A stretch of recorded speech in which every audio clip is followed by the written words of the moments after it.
Good evening, and thank you for joining me here with Tastic Tuesdays. Let's just jump right into it. White women, this question is for you.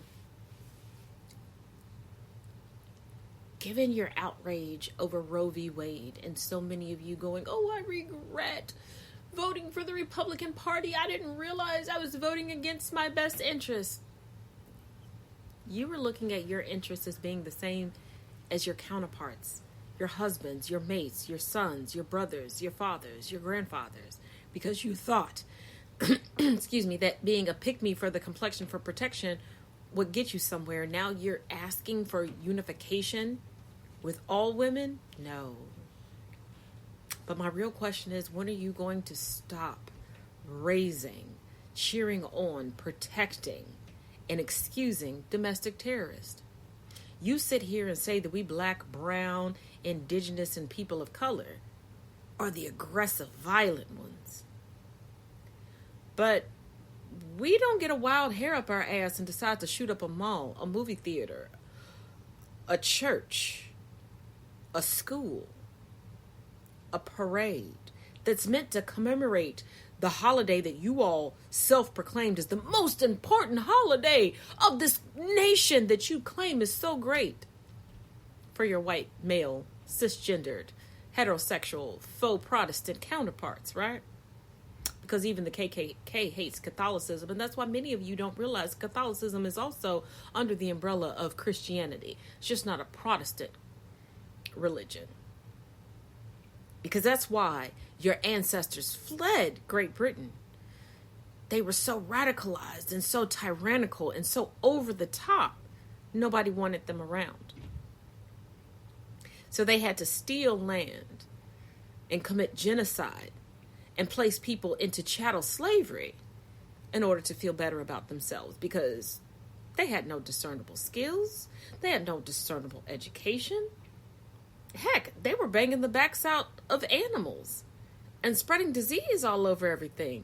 They couldn't even survive winter. As if Great Britain didn't have winters. How disgraceful. But you're superior, right? You're so superior that you cloak your sons and daughters that become domestic terrorists under the guise of mental illness. So you are admitting that your race is so mentally ill and so unstable, we shouldn't have any of you walking around. You need to be in an asylum. But oh yeah, that's right. Your first Messiah, behind the greatest Messiah that you all love to worship, Trump.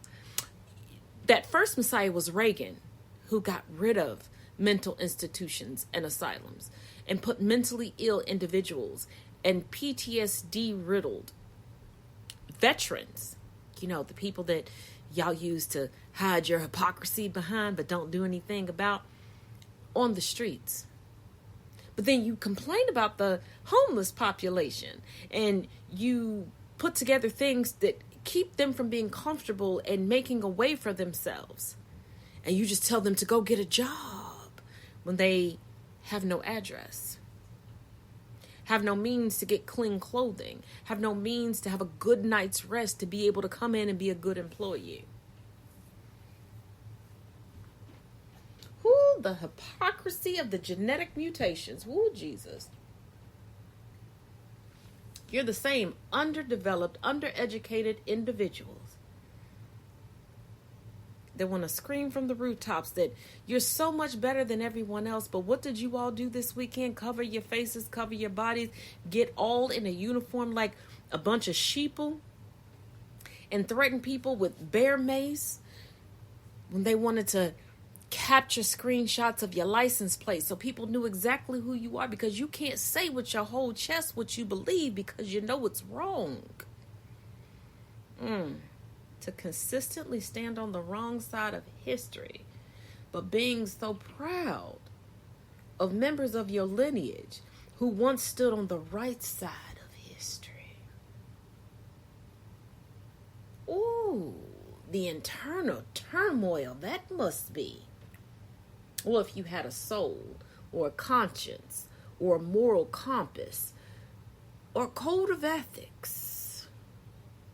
You know, the rest of us that have culture and community and a moral compass. I'll digress. And as I always say, what do I know?